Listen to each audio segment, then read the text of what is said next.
우리에게는 완전한 자유가 주어졌습니다.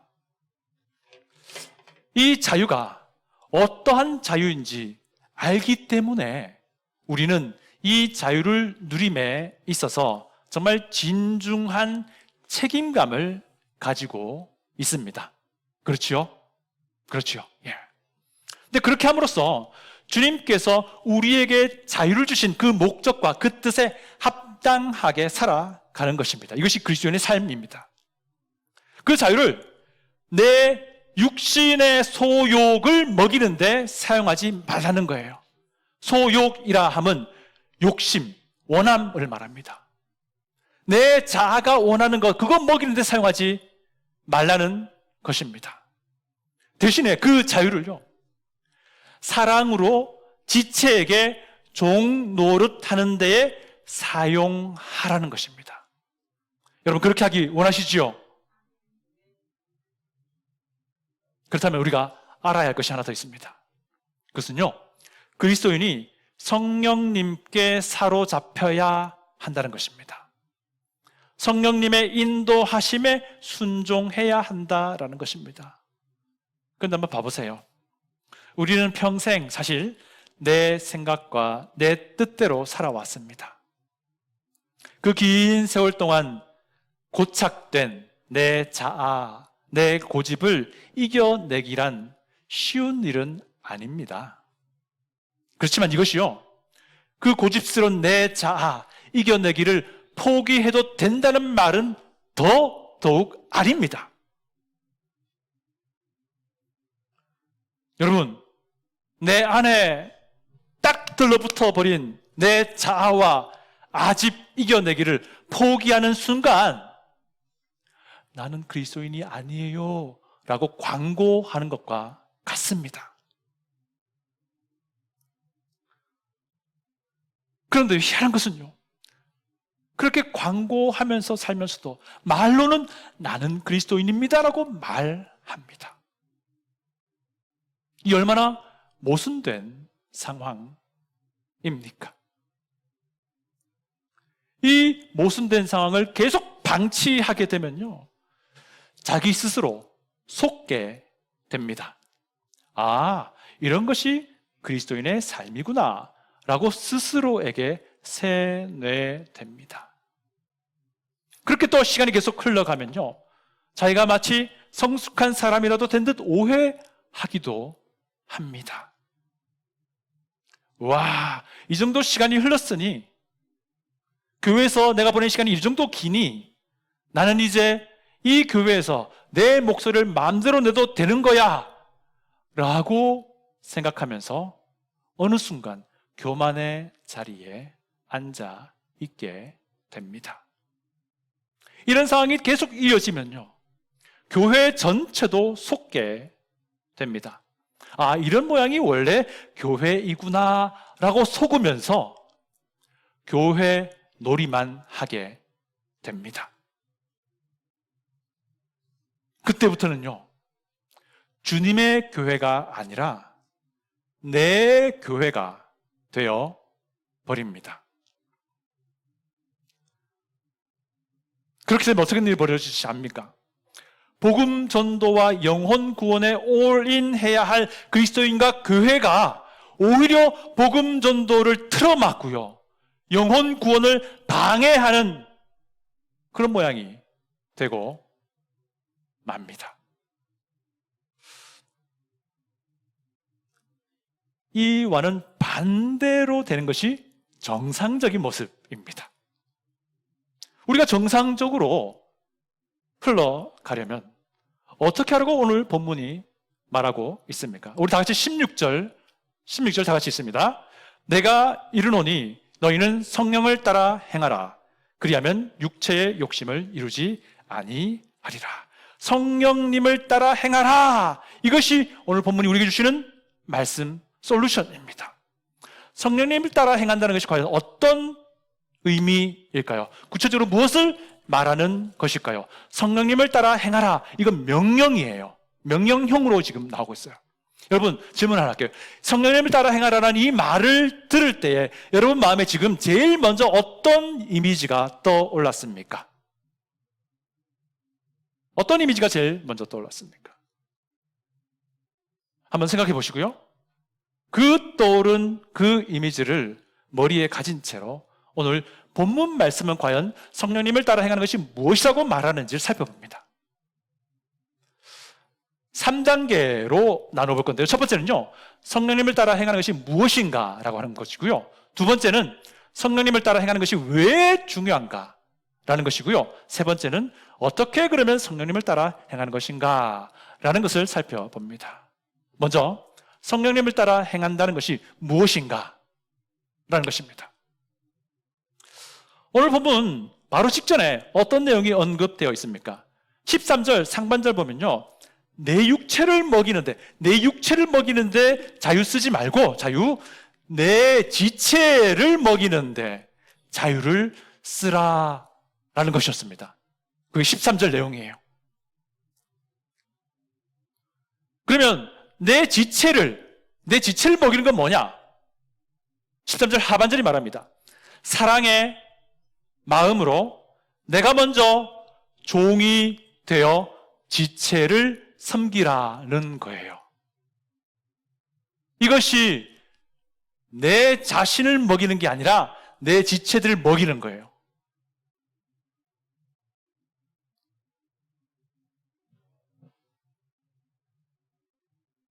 그러면서 14절은 이 말을 합니다. 구약과 신약을 관통하는 가르침이 있는데 그것이 네 자신과 같이 네 이웃을 사랑하라는 거예요. 교회 안으로 관계를 세팅하면요, 나의 지체들을 내 몸처럼 사랑하라라는 겁니다. 여러분, 내 몸처럼 사랑하라는 것이 어떤 의미일까요? 몇 가지가 있을 텐데요. 첫 번째는요, 내가 내 행복을 추구하려는 마음과 같은 열정으로 지체들의 행복을 갈망하고 추구하라는 것이겠죠. 예, 내가 하고 싶은 대로 그들에게 해주라는 그런 말이에요. 근데 여기서 그치면 안 되고요. 우리 한 걸음 더 나아가야 됩니다. 이건 뭐냐면요, 생명을 걸고 지체를 사랑하는 말이에요. 우리는요, 내 자신을 위해서는 생명을 겁니다. 그렇죠? 왜 그런지 아세요? 내 몸이니까 그래요. 내 자신을 내 자신처럼 여기기 때문에 그런 겁니다.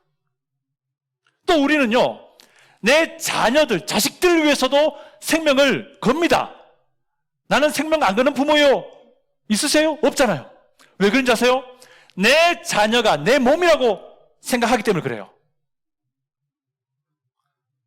여기 형제님들, 결혼하신 형제님들께 말씀드립니다. 여러분들, 아내를 여러분의 몸처럼 생명을 다해 사랑하십시오. 이게 성경의 가르침이에요. 아멘 하지 않으시네. 형제님들, 아내를 여러분의 몸처럼 사랑하세요. 네. 근데 제가 왜 이런 말씀 드렸냐면요, 이게 원리가 어떤 원리냐면, 예수님께서 자신의 몸인 교회를 위해서 생명을 내어드리며 사랑하신 것처럼 남편들도 한 몸이잖아요. 그렇죠? 그래서 아내를 자기 목숨을 내걸고 사랑하라는 거예요. 근데 이 개념을 그대로 교회로 가져옵니다. 교회는 그리스도 안에서 한 몸됨이에요. 똑같은 원리입니다. 내 옆에 있는 사람은 예수님의 몸의 한 부분이고요, 나도 또 다른 한 부분이에요. 그러니 같은 내 몸이에요. 그래서 이 안에 있는 지체들을 내 생명을 걸고 섬기고 사랑하라는 것입니다. 이 말씀에 이 있는 분 계십니까? 없으시죠? 예, 됐습니다. 그런데 문제는 이거예요. 이렇게 지체들을 내 몸을 내어주기까지 사랑하지 않으면 큰일 난다는 거예요. 어떤 큰일 난다고 말하냐면요, 서로 싸움판이 된다는 거예요. 서로 물고 뜯는 싸움판이 벌어진다는 겁니다. 근데 여러분, 우리가 주목해야 할 것은요, 성령님을 따라 행하라. 내 지체를, 내 몸을 내어 걸고 사랑하라. 이것은요, 선택사항이 아니란 겁니다. 명령이라는 거예요. 그런데 생각해 보십시오. 우리의 타고난 본성은 참 사악합니다. 몇십 년 넘게 고착되어 버린 내 자아와는 정반대의 명령입니다. 그래서요, 여러분들이 그리스도인이라고 한다면 내면에서는요, 항상 갈등과 싸움이 벌어지는 겁니다. 이게 보통 갈등이 아니에요. 내면에서 일어나는 갈등이요, 엄청 큰 쓰나미가 막 닥치는 그런 갈등이고요, 보통 싸움이 아니에요. 피를 철철철 흘리는 그런 싸움이 그리스도인의 내면 안에 있는 싸움입니다. 바울은요, 이 싸움을 육체의 소욕과 성령님이 싸우는 싸움이라고 설명합니다. 17절 보십시오. 육체의 소욕은 성령을 거스르고 성령은 육체를 거스르나니 이 둘이 서로 대적함으로 너희가 원하는 것을 하지 못하게 하려 함이니라. 그리고 나서 성령님을 따라 행하는 것이 어떤 것인지에 대한 힌트를 남기는데 그것이 18절에 나옵니다. 너희가 만일 성령의 인도하시는 바가 되면 율법 아래에 있지 아니하리라. 너희가 만일 성령의 인도하시는 바가 되면, 이것이 사실 성령님을 따라 행하는 것이에요. 여기 보니까요, 너희가 성령님을 따르면 이라고 하지 않고요, 너희가 성령님의 인도하심을 받게 되면, 이렇게 쓰고 있습니다. 여러분, 영어 시간에 능동태, 수동태 이런 거 배우셨죠? 그죠? 이 문장은 수동태예요. 이게 뭘 말하는 겁니까? 이 성령님을 따라 행하는 것의 주체가 내가 아니라 성령님이라는 거예요. 그 이야기 지금 하고 있습니다. 이 문법이요. 물론 성령님의 역사는 우리의 순종과 함께 연합이 됩니다. 그렇지만 이 18절이 지금 말하고 있는 바는요, 우리의 능력으로 성령님을 따라가는 것이 아니라는 것을 말하고 있어요. 오히려 성령님의 능력으로 우리가 이끌려가는 개념이라고 말하고 있어요. 근데 이렇게 되면요, 우리가 정말 거룩한 능력의 근원에 항상 연결되어 있어야 돼요. 떨어져 있으면 안 되는 거예요. 그래야지 어디든 성령님께서 이끄시는 대로 따라가게 됩니다. 내 힘, 내 능력, 내 잘난 것 없다는 거예요. 내가 잘난 체 할 것이 없다는 거예요. 이것이 첫 번째 의미입니다. 성령님에 의해서 끌려가는 거예요. 두 번째 힌트는요, 22절, 23절에 나옵니다. 우리 잘 아는 말씀일 텐데요, 같이 한번 읽어볼까요? 22절, 23절 시작.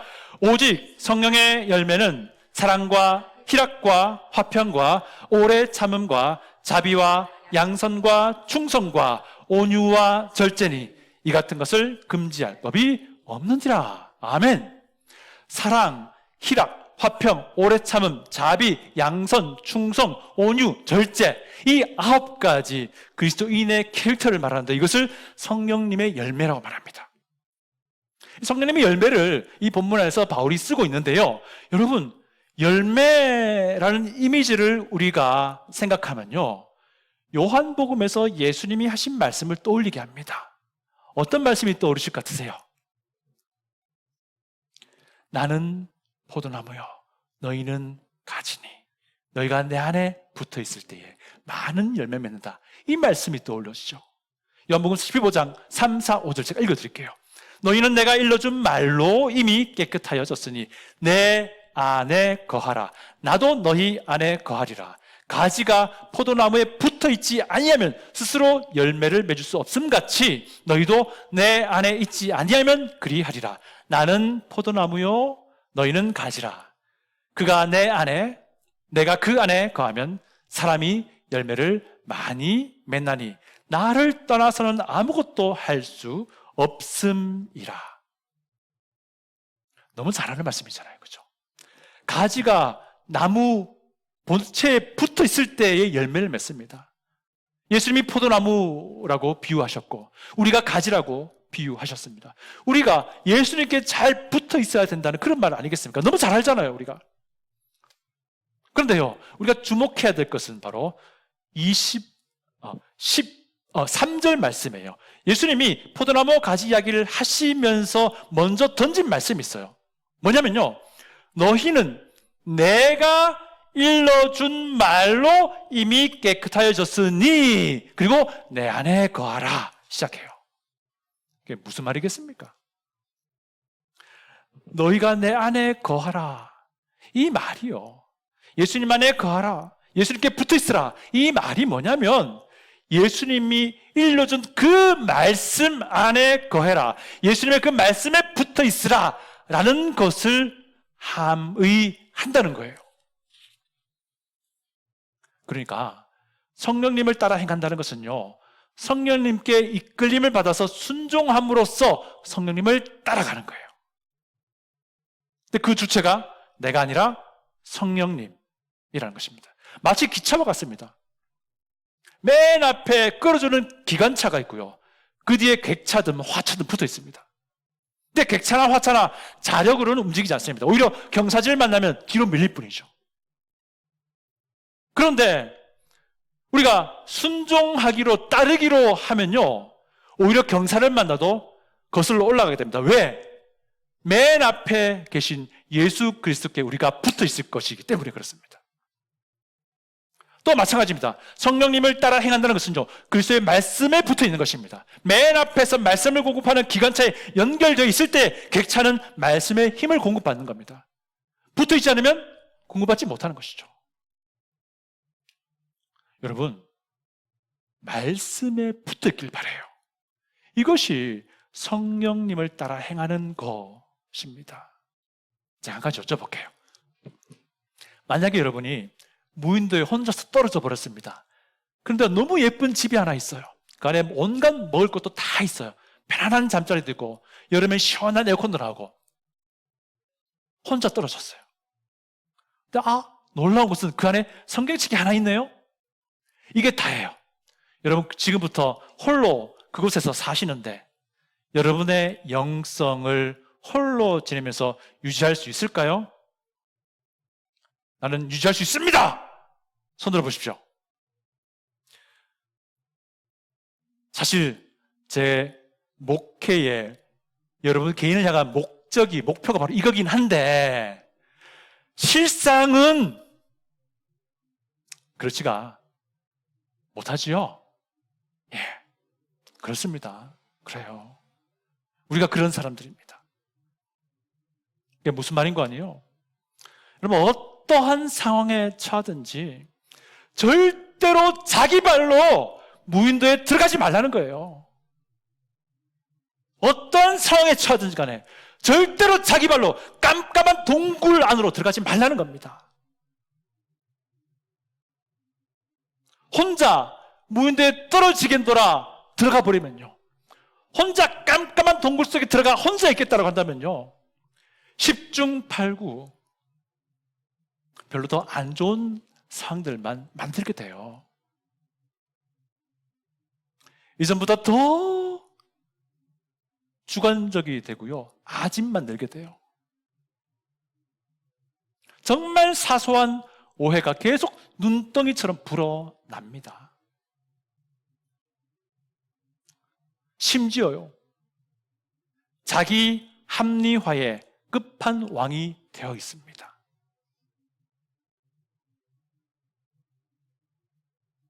여러분, 동굴에 홀로 들어가지 마세요. 무인도에 들어가겠노라 괜한 용기 내지 마시기 바랍니다. 네.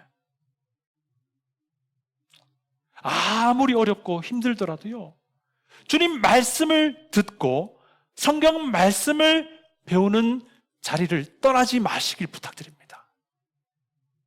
이럴 때일수록 오히려 더 많이 말씀을 듣고 더 많이 말씀을 배우도록 하셔야 돼요. 이럴 때일수록 또한 교회 모임에 더 적극적으로 참여하셔야 돼요. 주일 온 가족 예배, 주일 목장 모임, 수요 말씀 교제, 새벽 기도회 더 적극적으로 참여하는 것이 지혜입니다. 저를 좀 놀래켜 주세요. 새벽마다.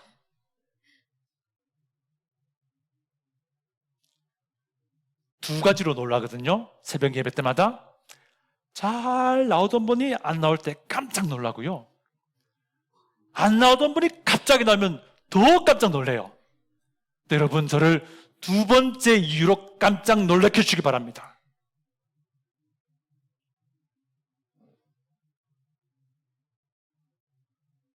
그리고요, 여러분, 이럴 때일수록요, 목사의 목양과 목사의 가르침과 목사의 조언을 회피하지 마십시오. 이럴 때일수록 더 목사의 목양과 가르침을 믿고 따라 오십시오.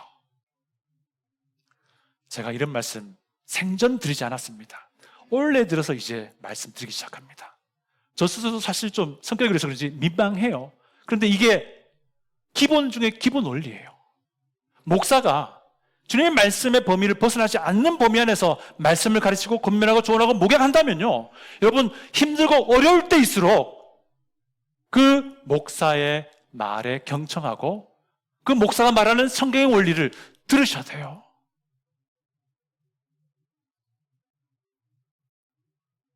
이렇게 하는 것들이 주님의 말씀에 꼭 붙어 있는 겁니다. 이것이 사실 성령님을 따라 행하는 것이에요. 두 번째는요, 성령님을 따라 행하는 것이 왜 중요한가를 봅니다. 우리 16절을 읽어볼게요. 16절 읽습니다. 시작. 내가 이르노니 너희는 성령을 따라 행하라. 그리하면 육체의 욕심을 이루지 아니하리라. 육체의 욕심을 이루지 아니할 것이기 때문에 성령을 따라 행하는 거예요. 성령님을 따라 행할 때에 우리는 육체의 욕심을 이루지 않는다고 말하는데, 성령님을 따라 행할 때 우리는 우리 자신의 육체, 우리 자신의 이고, 우리 자신의 자아를 먹이지 않게 된다는 겁니다. 육체의 욕심이란 무엇입니까? 내 자아가 바라는 것이고요, 내 죄된 본성이 원하는 것이에요. 십자가가 아닌 것으로 자기를 만족시키려는 못된 자아를 다 통칭해서 말하는 거예요. 그런데 우리는 뭐라고 말합니까? 이미 우리는 우리의 자아를, 우리의 옛 본성을 십자가에 못 박았다라고 말합니다. 다 같이 24절 있습니다. 24절 다 같이 시작. 그리스도 예수의 사람들은 육체와 함께 그 정욕과 탐심을 십자가에 못 박았느니라. 아멘. 육체와 함께 그 정욕과 탐심을 못 박았다 말합니다. 여기서 육체는 몸 아니고요, 정욕과 탐심을 상징하는 모든 우리의 옛 자아를 말해요. 그런데 있잖아요, 우리가 이미 봤던 2장 20절은 이것을 내가 그리스도와 함께 십자가에 못 박혔다라고 표현합니다. 2장 20절 제가 읽어드릴게요. 내가 그리스도와 함께 십자가에 못 박혔나니 그런즉 이제는 내가 사는 것이 아니요 오직 내 안에 그리스도께서 사시는 것이라. 이제 내가 육체 가운데 사는 것은, 여기서 육체는 내 몸입니다. 바디. 이 몸 가운데 사는 것은 나를 사랑하사 나를 위하여 자기 자신을 버리신 하나님의 아들을 믿는 믿음 안에서 사는 것이다라고 말합니다. 이게 무슨 말입니까? 지금 내가 사는 것은 사실 여전히 몸을 가지고 살고는 있는데 이 몸으로 사는 삶이 실질적으로는 내가 아니라 그리스도께서 사시는 것이 되도록 하라는 거예요. 이것이 성령을 따라 행하는 겁니다. 그렇게 사는 것 또한 2장 20절은 그리스도를 믿는 믿음으로 사는 것이라고 또 말합니다. 같은 말인 거예요. 그리스도를 믿는 믿음으로 사는 삶, 내가 예수를 믿습니다라고 말로만 고백한 것이 끝난 것이 아니고 내 삶에서 정말 예수께서 내 주가 되시며 살게 하는 것, 이것이 결국 믿음으로 사는 것이고요. 이것이 결국 성령님을 따라 행하는 것이다 라고 말하는 거예요. 서두에 제가 말씀드렸잖아요. 그리스도의 내면에는 처절한 싸움이 있다고요. 로마서 8장 7절도 똑같은 말을 합니다. 육신의 생각은 하나님과 원수가 된다. 오늘 보면 17절도 그렇게 말하죠. 제가 읽어드릴게요. 육체의 소욕은 성령을 거스르고 성령은 육체를 거스르나니 이 둘이 서로 대적함으로 너희가 원하는 것을 하지 못하게 하려 함이라. 이게 무슨 말입니까? 내 안에 영적인 전투와 처절한 싸움이 있는 것은 성령 하나님께서 내가 원하는 바, 내 이고가, 내 자아가 원하는 바를 하지 못하게끔 막기 위한 처절한 싸움, 전투라는 거예요. 여러분 어떻습니까? 우리 있잖아요. 이런 전쟁이 있는 것은 굉장히 자연스러운 일입니다. 전쟁이 벌어지고 있다는 것은 그 자체가 문제가 아니에요. 문제는요, 이 전투를 수행할 의지가 있느냐, 수행할 준비가 되어 있느냐가 문제입니다. 여러분 어떻습니까? 여러분 내면 안에 이 소리는 들리지 않지만 치열한 전투가 있습니까? 그리스도인은요, 성령님의 능력으로 이런 더러운 욕망과 더러운 이기심과 싸우는 사람들이에요. 영혼 안에서 벌어지고 있는 싸움이 나쁜 거 아니라고 말씀드렸습니다. 지극히 정상적인 현상이라고 그랬습니다. 우리는요, 사실 이런 소망을 가지고 있잖아요. 육체의 소욕이 완전히 사라지고 그리스도의 사랑으로만 채워지기를 갈망하는 마음이 있습니다. 그러나 지금 사실 현실은 그러지 못해요. 그것을 향해 바라보며 나아가는 겁니다. 그래서 우리가 뭐냐면요, 이런 마음으로 우리는 그리스도인으로서 하루하루를 전쟁하며 싸우는 거예요. 전투하며 싸우는 거예요. 매번마다 내 내면 안에서 피 비린내 난 전쟁을 계속 치르면서 살아가는 게, 이것이 그리스도인의 삶입니다. 진짜 문제는요, 내 육신의 소욕이란 것이, 내 육신의 그 욕심과 이기심과 내 자아가 나의 모든 것을 싹 다 그냥 점령해 버려가지고요, 더 이상 이 전쟁 자체를 포기하게끔 만들어버린 이 상황이 진짜 문제인 거예요. 전쟁 불능 상태에 빠져버리는 것, 이것이 진짜 문제예요. 이것이 바로 아까 제가 말씀드렸던 것처럼 혼자 무인도로 들어가 버리는 거예요. 혼자 깜깜한 동굴 속에 들어가겠다는 겁니다. 여러분 혹시 지금 여러분 내면에서 영적인 이런 치열한 전쟁이 일어나고 있습니까? 그렇다면 여러분 아직 희망이 있는 겁니다. 힘을 내십시오.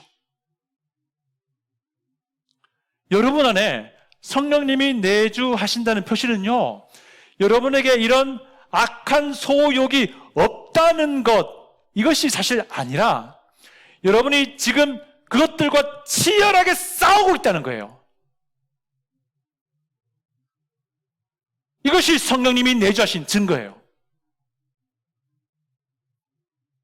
또 우리가 봐야 할 핵심은 이겁니다. 누가 이길 거냐? 16절, 17절 우리 다 같이 통으로 읽어봅니다. 16절, 17절 누가 이길 거냐? 같이 읽습니다. 내가 이르노니 성령을 따라 행하라. 그리하면 육체의 욕심을 이루지 아니하리라. 육체의 소욕은 성령을 거스르고 성령은 육체를 거스르나니 이 둘이 서로 대적함으로 너희가 원하는 것을 하지 못하게 하려 함이니라. 이게 무엇을 암시합니까? 누가 이길 거라는 암시예요? 내 육체의 소욕이 이길 거라는 암시예요? 아니면 성령님이 이길 거라는 암시입니까? 성령님이 이길 거라는 암시예요. 우리 내면의 싸움이 없어야 한다는 게 아닙니다. 싸움에서 성령님께서 분명히 승리한다는 거예요. 육체의 욕심을 무너뜨리실 것이고요. 내 자아가 원하는 것을 막아내실 것이고요. 내 자아의 종로로 사지 않게끔 막으신다는 거예요. 그 성령님을 따라 행해야 하는 이유는요, 그렇게 할 때에 우리의 자아가 성령님께 정복당하기 때문이에요. 한편 18절 보십시오. 너희가 만일 성령의 인도하시는 바가 되면 율법 아래에 있지 아니하리라 라고 말합니다. 여러분 18절은요, 성령님의 인도하심을 받게 되면은, 성령님의 인도하심에 따라 끌려가게 되면은 율법 아래에서 종로를 하지 않는다라고 말하는데, 이 구절은요, 율법 행하지 말아야 한다라는 의미는 아니에요. 왜? 14절 보니까 율법이 가진 보편적인 원리가 내 이웃을 내 몸처럼 사랑하라고 하신 것이라고 설명했으니까요. 그러니까 이게 무슨 말인 거 아니에요? 구원 얻기 위해서 이웃을 사랑하라라는 규칙을 지키는 것이 아니라는 말이죠. 우리 이미 구원 얻었으니 그 열매로서 이웃을 사랑하는 열매 맺게 된다는 것이고요. 만약 우리가 아까 봤지만 22절, 23절 성령의 열매, 이것 또한 역시 구원의 조건이라고 한다면요, 우리는 그 9가지 규칙의 노예가 되는 거예요. 이 9가지 성령의 열매는 우리가 구원받았기에 자연스럽게 맺어내는 열매라고 말하고 있습니다. 사랑, 희락, 화평, 오래 참음, 자비, 양선, 충성, 온유, 절제. 여러분 어떻습니까? 여러분 안에 이 성품이 열매들로 맺혀지고 있습니까? 맺혀지기를 원하십니까? 여러분, 우리가 왜 성령님을 따라 행해야 합니까? 왜 성령님을 따라 행하는 것이 중요합니까? 그렇게 할 때 우리의 자아가 정복당하는 거예요. 그렇게 할 때 분명히 승리하실 성령님의 그 승리에 우리도 참여하게 된다는 얘기예요. 우리가 왜 성령님을 따라 자기를 왜 우리가 성령님을 따라서 행해야 하는가? 그렇게 할 때 우리 안에 그리스도의 성품이 열매로 드러나기 때문이라는 겁니다. 그렇게 성령님의 성품이 형성되면요, 우리는 지체를 내 몸처럼 사랑하게 될 겁니다. 성령님의 열매 첫 번째 항목이 뭐죠? 사랑. 끝으로 어떻게 성령님을 따라 행하는가? 여러분 무엇이라고 생각합니까? 사실 어렵잖아요. 힘들잖아요. 이 처절한 싸움 사실 괴롭기도 해요. 그러나 우리는 그럼에도 불구하고 승리하실 성령님께 인도함 받으며 나아가는 거예요. 처절하게 피 흘리면서, 때로는 뒤집어 엎어지기도 하면서 그렇게 나아가는 거예요. 근데 이 일을 그나마 우리에게 가능케 하시는 뭔가가 있어요. 뭐냐면요, 그리스도의 십자가를 바라보는 겁니다. 십자가를 바라보면요, 성령님을 따라 행하게 될 수밖에 없습니다. 십자가를 바라보십시오. 이것만큼 강력하고 확실한 조언도 없어요. 십자가를 바라보십시오. 십자가를 바라보시면서 십자가가 나에게 말씀하시는 메시지를 붙드십시오. 그러면요, 성령님에 의해 이끌림 바 될 겁니다. 그리고는 내 육신의 소욕, 내 자아, 내 이고, 내 아주 못된 본성들이 성령님께 완전히 굴복당하게 될 것입니다.